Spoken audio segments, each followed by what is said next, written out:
En la habitación de la muerte, de Stephen King. Tercera parte.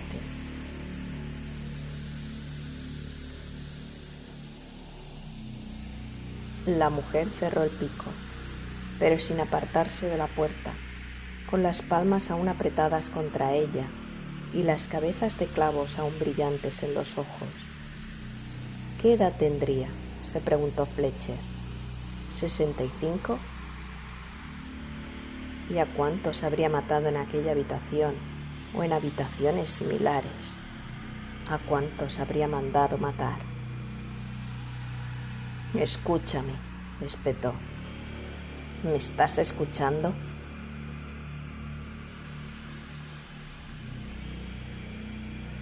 Lo que sin duda hacía era intentar oír los sonidos de sus salvadores. Ni los sueñes, pensó Fletcher. El hombre del tiempo ha dicho que el cóndor se vale de la cocaína, que es un chapero comunista, una puta del United Fruit, y Dios sabe qué más. Puede que sea alguna de esas cosas, pero no lo sé ni me importa. Lo que sí sé y me importa es que no estaba al mando de los soldados que patrullaban el río Caya en verano de 1994. Por aquel entonces, Núñez estaba en Nueva York, en la Universidad de Nueva York. Por eso sé que no formaba parte del grupito que encontró a las monjas de la Caya que estaban en el retiro espiritual. Ensartaron las cabezas de 3 de ellas en estacas a la orilla del río. La del medio era mi hermana.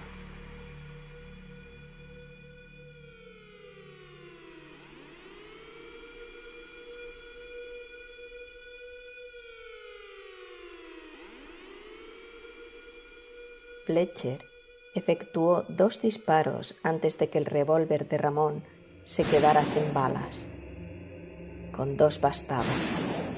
La mujer se deslizó hacia el suelo sin apartar los brillantes ojos de Fletcher. «Eres tú quien tenía que morir», decían aquellos ojos. «No lo entiendo. Eras tú quien tenía que morir». Se llevó la mano al cuello, intentó tocárselo y por fin quedó inmóvil. Sus ojos permanecieron clavados en los de Fletcher durante otro instante, los ojos relucientes de un viejo lobo de mar con 1000 historias que contar, y luego dejó caer la cabeza. Fletcher se volvió y echó a andar hacia Haynes con el arma de Ramón en la mano. Mientras caminaba, se dio cuenta de que le faltaba el zapato derecho. Miró a Ramón, que seguía tumbado de bruces en medio de un charco de sangre, cada vez más grande. El policía aún sujetaba en la mano el mocasín de Fletcher, como una comadreja moribunda que se niega a soltar el pollo. Fletcher se detuvo el tiempo suficiente para ponérselo. Haynes giró en redondo como si pretendiera salir huyendo. Fletcher balanceó la arma ante él. El revólver estaba vacío, pero Haynes no parecía saberlo. Quizá recordó también que no había salida posible de aquella habitación de la muerte. En cualquier caso, se detuvo y clavó la mirada en el revólver y la mano que se acercaban. Las lágrimas le rodaban por las mejillas. «Retrocede un paso», ordenó Fletcher. Haynes obedeció sin dejar de llorar.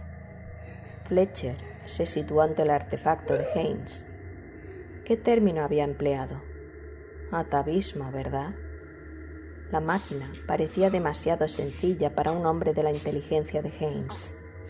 Constaba de 3 diales, un interruptor de encendido y apagado, que en ese momento estaba apagado, y un reostato girado para que la línea blanca marcara más o menos las 11.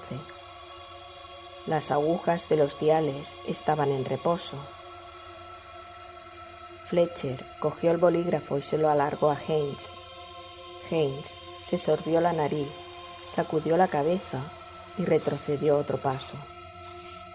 Su rostro se contraía y relajaba en una suerte de mueca de profundo dolor. Tenía la frente perlada de sudor, las mejillas mojadas de lágrimas. El segundo paso lo situó casi justo debajo de las luces enjauladas y su sombra se reagrupó a sus pies. «Cógelo, te mato», advirtió Fletcher. «Y si retrocedes otro paso, también te mato». No tenía tiempo para aquello y además le parecía mal, pero no podía contenerse. No dejaba de ver la fotografía de Tomás con los ojos abiertos, la quemadura que parecía de pólvora. Entre sollozos, Haynes cogió el objeto en forma de estilográfica con la punta roma, procurando no tocar más que la goma aislante.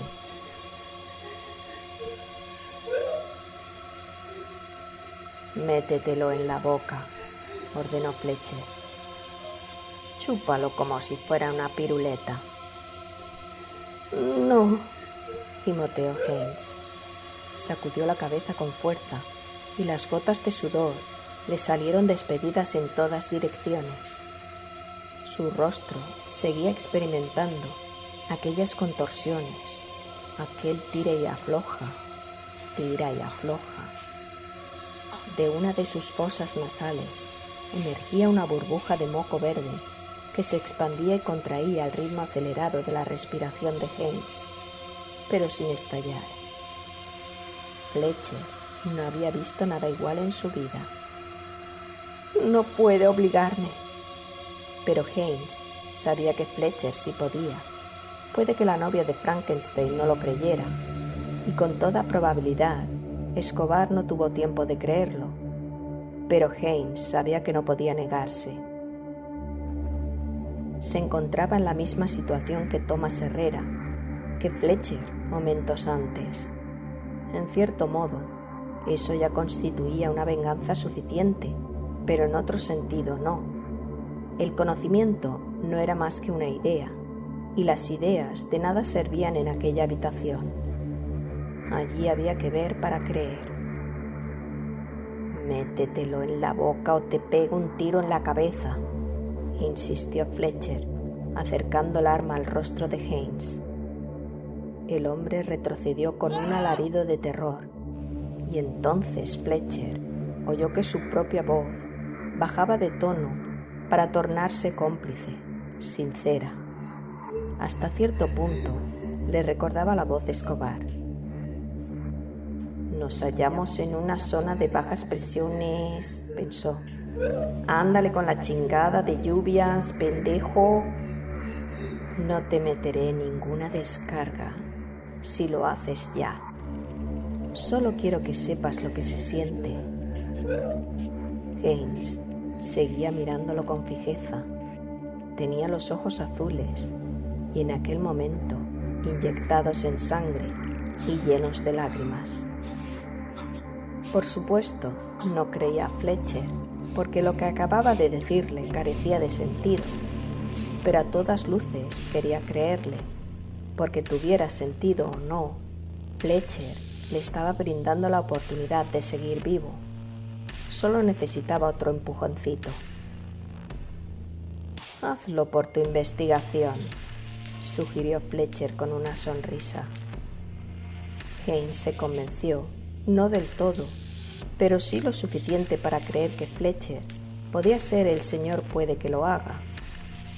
Se metió la vara de acero en la boca y continuó mirando a Fletcher con los ojos abiertos como platos.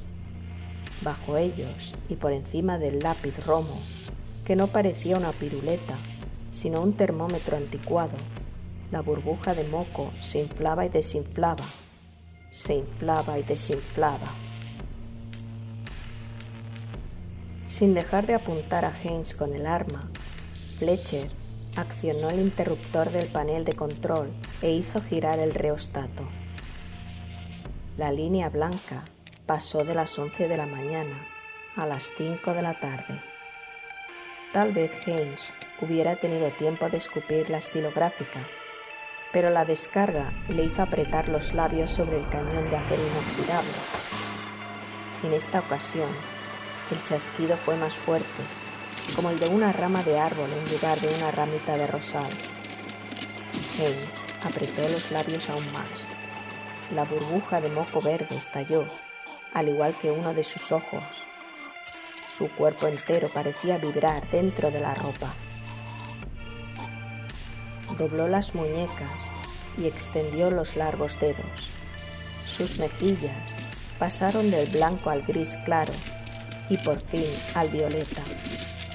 De la nariz empezó a salirle humo y el otro ojo salió despedido para aterrizar sobre su mejilla.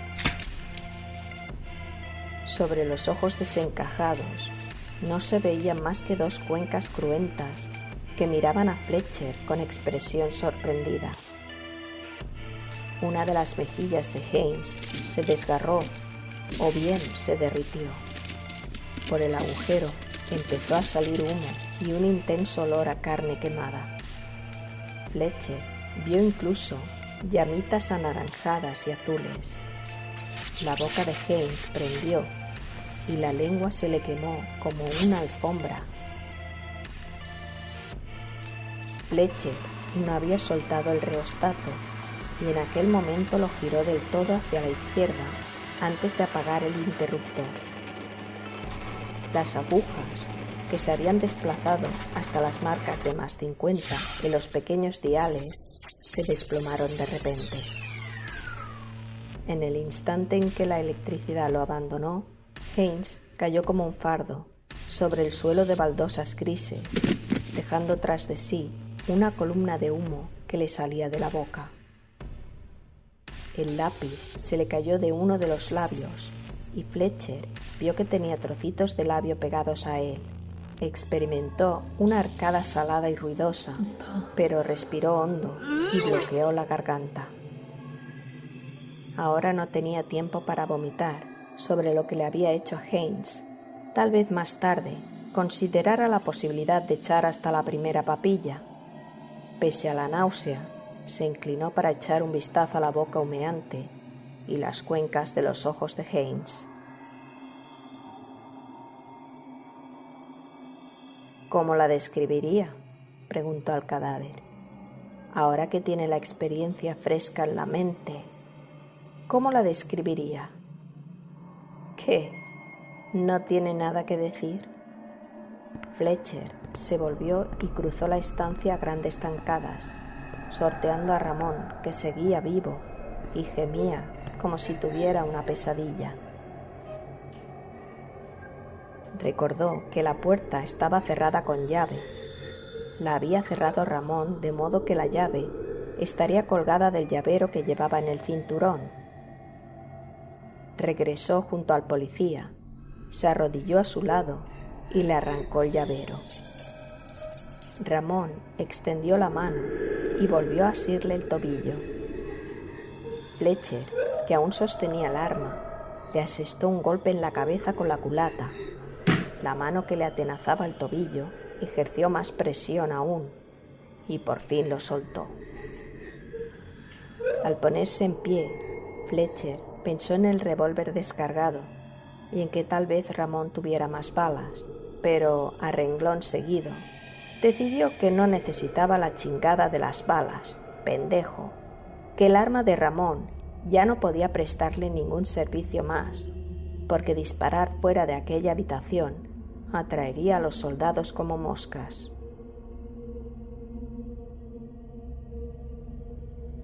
Pese a todo, Fletcher buscó a tientas en el cinturón de Ramón, abriendo todos los estuches de cuero hasta dar con un cargador rápido con el que cargó el revólver. No sabía si podría obligarse a disparar contra soldados rasos que no eran más que hombres como Tomás, hombres con familias que alimentar, pero sí podía disparar contra oficiales y reservarse al menos una bala para sí.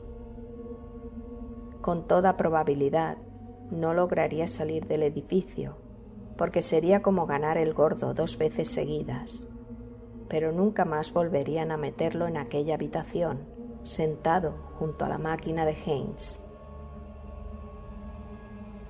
Empujó a la novia de Frankenstein con el pie para apartarla de la puerta.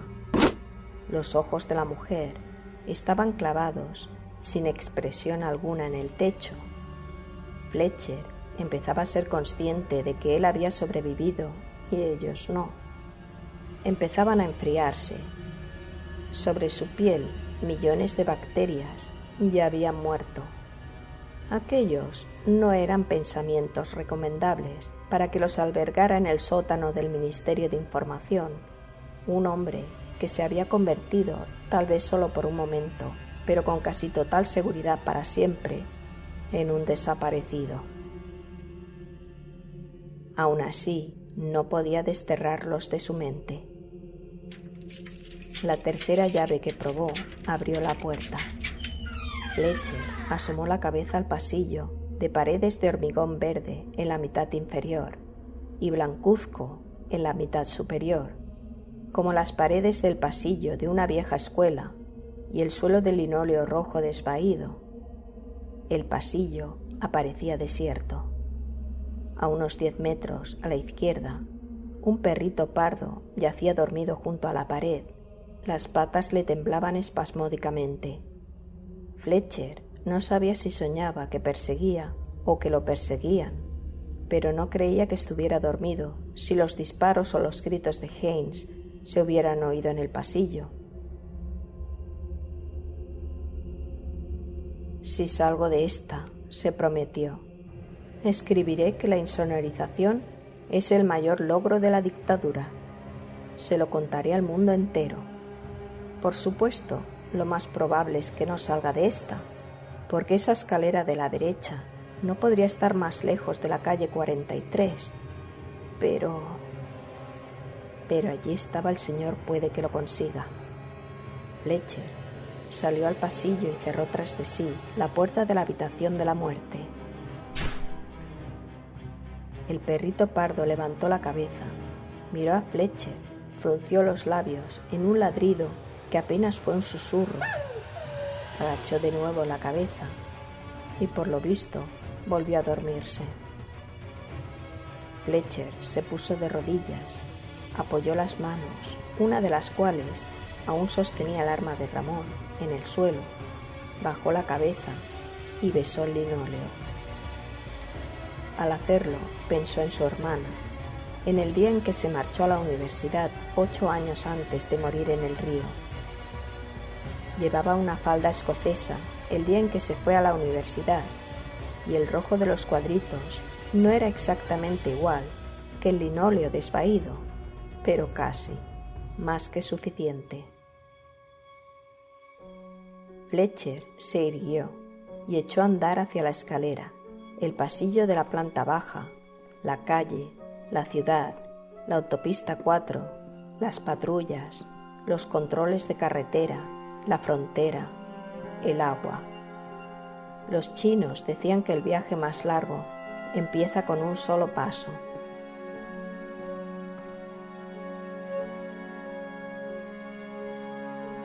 Veremos hasta dónde llego, se dijo Fletcher al llegar al pie de la escalera.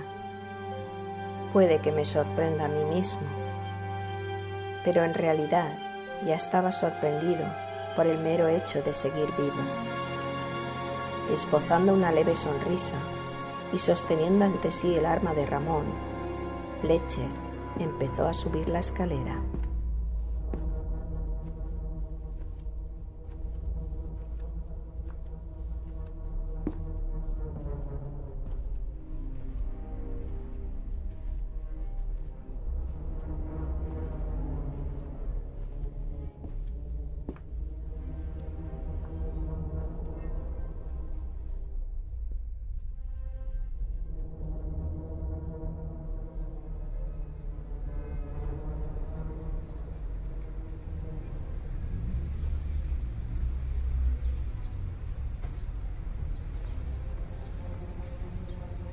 Un mes más tarde, un hombre se acercó al kiosco que Carlo Arcuzzi tenía en la calle 43. Carlo pasó un mal trago porque en un momento dado se convenció de que el hombre pretendía atracarlo a punta de pistola. Solo eran las 8 de la tarde y aún no había anochecido. Pero ¿bastaban esas circunstancias para detener a un pazzo? Y aquel tipo parecía estar pero que muy pazzo.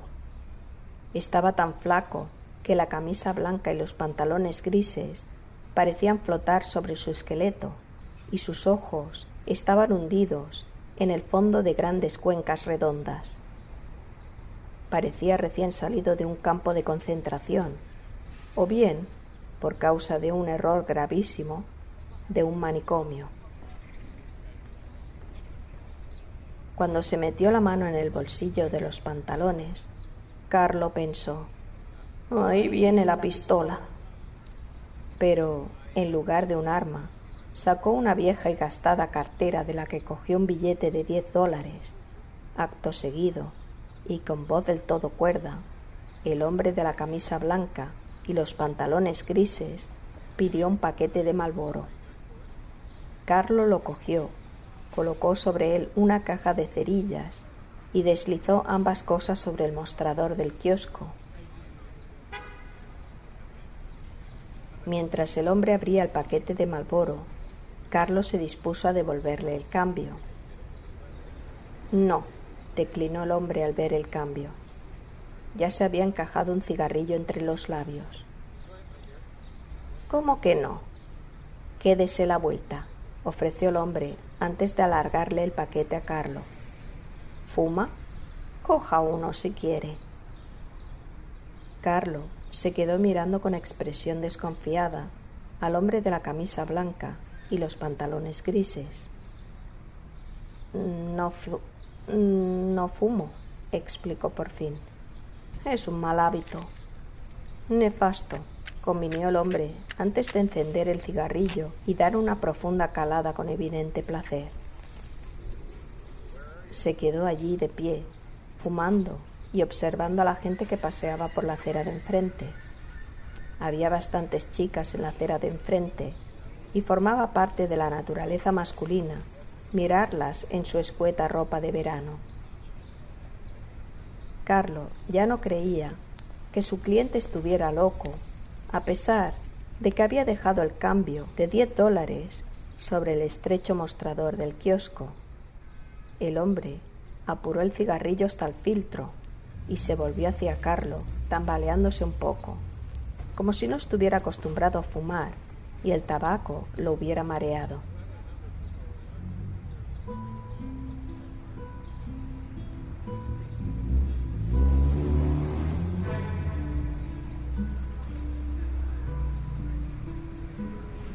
«Hermosa noche», constató. Carlo asintió. Era cierto, hacía una noche muy hermosa. «Tenemos suerte de estar vivos», sentenció el kiosquero. «Todos nosotros y en todo momento», agregó el hombre. Se dirigió al bordillo, donde había una papelera, y arrojó en ella el paquete de Marlboro, al que solo faltaba un cigarrillo. «Todos nosotros y en todo momento», repitió. Dicho aquello, se alejó. Carlo lo siguió con la mirada y pensó que tal vez sí que estaba pazzo a fin de cuentas, o tal vez no. La locura era un estado difícil de definir.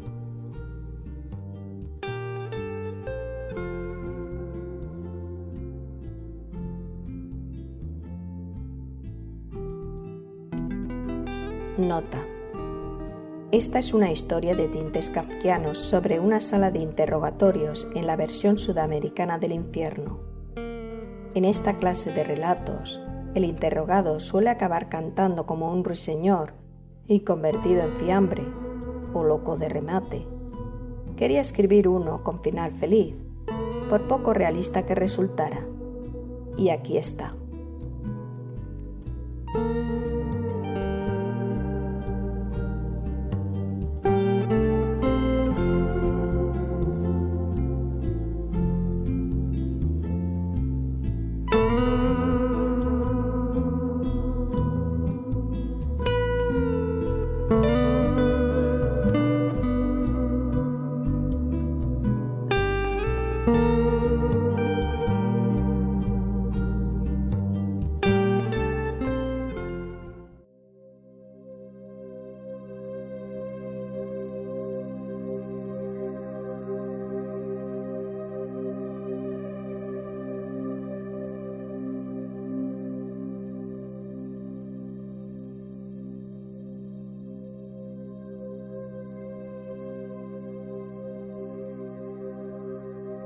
Si habéis llegado hasta aquí, sois unas criaturas oscuras muy valientes.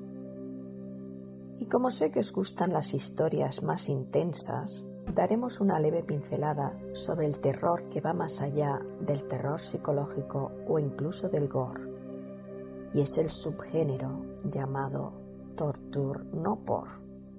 No se dice así, pero no tengo más remedio que pronunciarlo de esa manera para que el algoritmo no me pille. Y es que este subgénero se focaliza principalmente en películas de terror que se enfocan en la violencia extrema, el sufrimiento físico y la tortura gráfica de los personajes.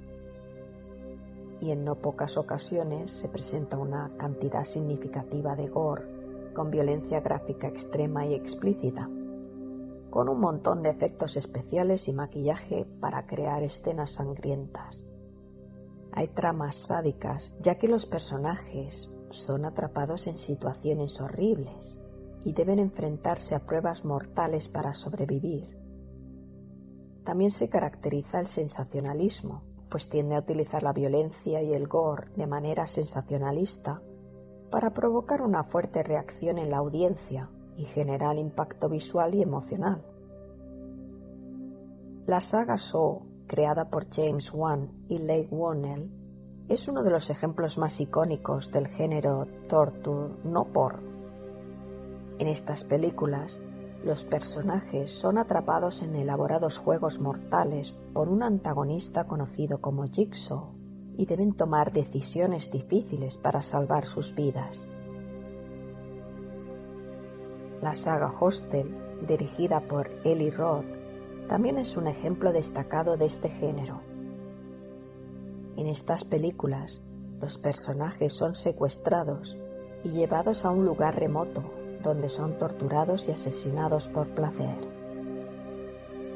Mártires, dirigida por Pascal Laugier, es otra película dentro del género que se destaca por su enfoque en la tortura y el sufrimiento extremo.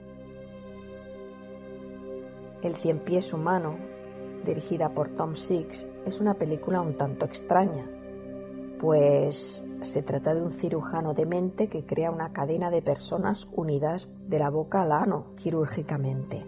He llegado a ver la primera, pero no tengo yo el valor de ver ninguna de las siguientes. Hay ciertas cosas que me superan. A Serbian Film, dirigida por Srđan Spasojević. Esta película serbia, cuyo nombre indica, es conocida por su contenido extremadamente gráfico. Aborda temas como el no por y la violencia de una manera altamente impactante. The Green Inferno, también dirigida por Eli Roth, se centra en un grupo de activistas que se encuentra atrapado en una tribu caníbal en la selva amazónica. Claramente es un tributo a Holocausto Caníbal, sin embargo esta me parece más interesante. La de Holocausto Caníbal, yo si fuera vosotros no la vería. Yo soy animalista y todo lo que se refiere a maltrato animal no lo soporto. Tenemos Frontiers, dirigida por Xavier Gens. Esta película francesa sigue a un grupo de jóvenes que se refugian en un hostal en el campo solo para descubrir que sus sádicos propietarios tienen intenciones mortales. Grotesque, una película japonesa dirigida por Koji Shiraishi, conocida por su contenido altamente gráfico y violento, en la que una pareja es secuestrada por un torturador psicópata.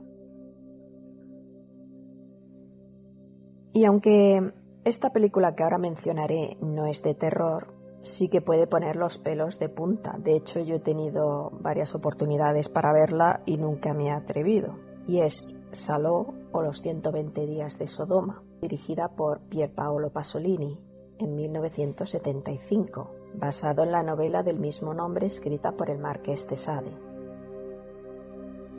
La trama se desarrolla en la Italia fascista durante la Segunda Guerra Mundial y sigue a un grupo de 4 líderes fascistas que secuestran a 18 jóvenes y los someten a una serie de torturas, humillaciones y actos sexuales violentos a lo largo de 120 días. La película aborda temas de poder, sadismo represión y corrupción. Saló es conocida por su naturaleza provocadora y transgresora, así como por su representación explícita de violencia, tortura y abuso sexual. Pasolini creó la película como una crítica a la decadencia moral de la sociedad y al abuso de poder, pero su estilo visual y contenido gráfico la han convertido en una obra altamente controvertida. Debido a su contenido extremo, Saló ha sido prohibida en varios países y ha sido objeto de debate sobre su valor artístico. En esta serie de películas vemos que al menos tienen una trama, un guión, unas situaciones. Sin embargo, hay otras películas en las que se enfoca principalmente en las escenas sangrientas, sin que haya ningún tipo de guión, y estas ni siquiera me interesan, pero bueno, las mencionaré aquí por si os interesan, porque para todo hay un público y hay que respetarlo, mientras no se haga mal a nadie. Y en esas tenemos la saga de Guinea Pig. Algunas películas de la saga tienen más o menos guión, pero en principio es lo de menos. Son muy conocidas además por su realismo visual y por sus escenas muy explícitas de tortura y sufrimiento humano. La serie fue creada por Hideshi Anno y Satoru Ogura y consta de varias entregas. La película más notoria y controvertida es la serie de Guinea Pig 2, Flower of Flesh and Blood, dirigida por Hideshi Anno en 1985. Esta película en particular presenta la recreación meticulosa y gráfica en la que una mujer es secuestrada y sometida a mutilación y desmembramiento. La película tuvo unos efectos especiales y maquillaje tan realista y por la falta de contexto en su lanzamiento original llevaron a pensar a algunos como al pobre Charlie Sheen que era una película snuff e hizo lo que tenía que hacer, que fue denunciarlo. Al final se demostró que no, que todo eran efectos especiales.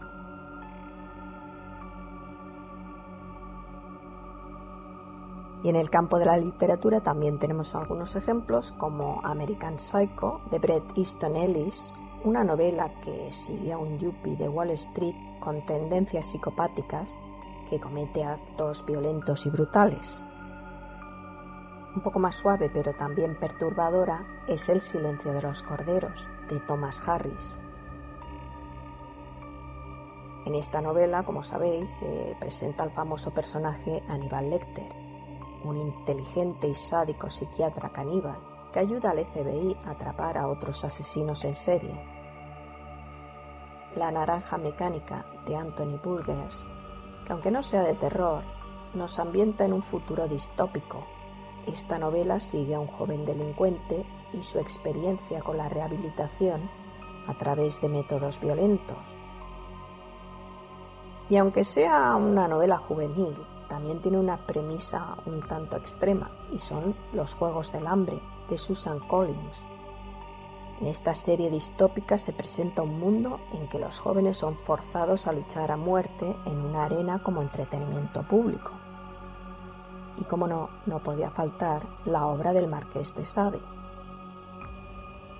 Donatien Alphonse François, comúnmente conocido como el Marqués de Sade, fue un escritor y filósofo francés del siglo XVIII, cuya obra es famosa por sus temas eróticos, filosóficos y transgresores.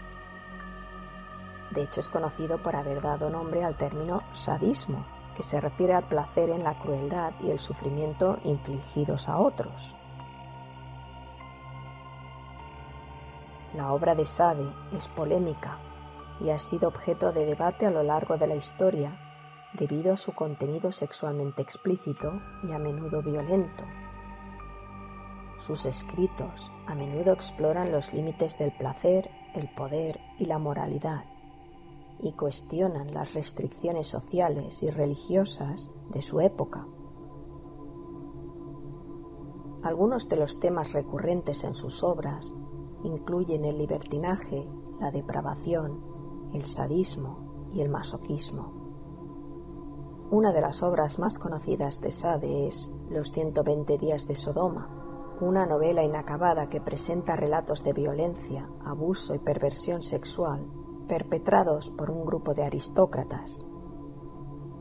La novela es notoria por su contenido extremo y ha sido interpretada como una crítica a la corrupción de la nobleza y la sociedad en general.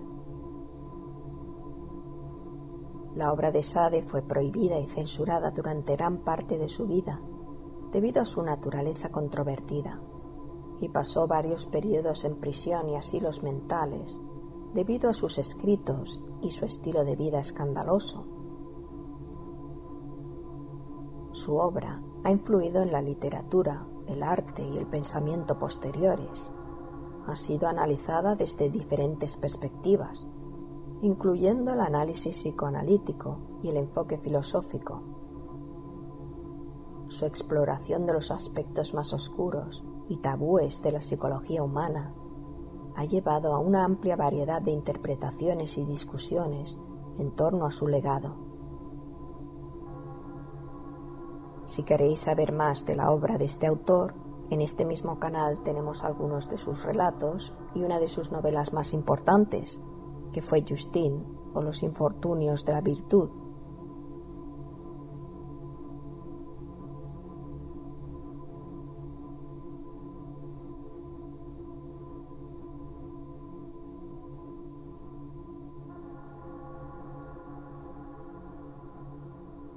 En la habitación de la muerte fue publicado por primera vez en 1999 en la antología Todo es eventual, 14 cuentos oscuros, que recopila una serie de cuentos cortos del autor. A pesar de que en este relato no me gusta el sesgo negativo que tiene hacia los sudamericanos, debo reconocer que Stephen King tiene una gran habilidad para crear tensión y sobre todo personajes ricos y complejos, con una profundidad psicológica significativa. Tiene la gran capacidad de poderse sumergir en las mentes de sus personajes y explorar sus motivaciones, temores, deseos y conflictos internos de una manera auténtica y realista. Esta atención a la psicología de los personajes agrega un nivel adicional de inmersión a sus historias. Los lectores pueden conectarse emocionalmente con los personajes, comprender sus dilemas y sentirse involucrados en sus luchas. Esto hace que sus obras sean tan efectivas, pues crean empatía y hace que nos preocupemos por lo que les suceda a los personajes en situaciones tan intensas y aterradoras. Como hemos visto, la mayor parte de la historia se desarrolla dentro de la habitación de interrogatorios, donde Fletcher intenta mantener la calma mientras el oficial busca obtener información de él utilizando la tortura, el método de la electrocución. Nos puede parecer menos cruento que lo que hemos estado escuchando hasta ahora, pero todo el mundo hemos sentido un calambrazo en el dedo y lo mucho que puede llegar a doler. Así es que, aunque externamente no parezca tan cruento, os puedo asegurar que la electrocución es un sistema de tortura bastante doloroso.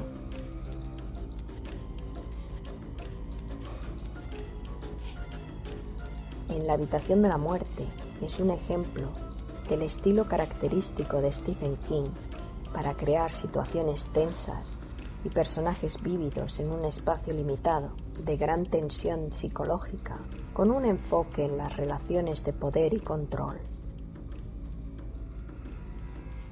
Y aunque el relato no se centra en elementos sobrenaturales, la atmósfera intensa y la representación realista de la situación pueden impactar mucho más que cuando se utilizan elementos sobrenaturales.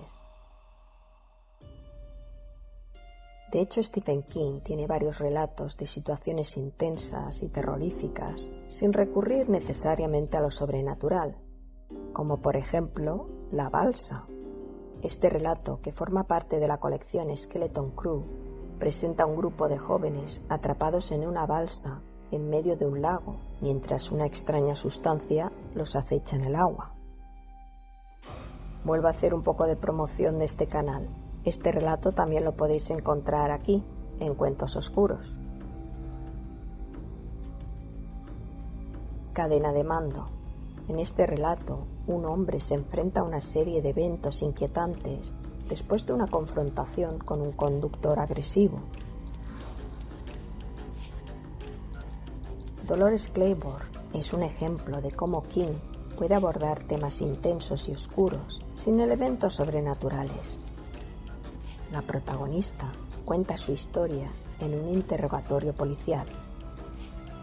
Y como no, el superviviente. Este relato corto fue publicado por primera vez en 1982 en la antología Terrors. Un médico, Richard Pine, queda varado en una isla desierta después de un accidente de avión. Sin comida y con pocas esperanzas de rescate, Pine documenta sus esfuerzos por sobrevivir en su diario.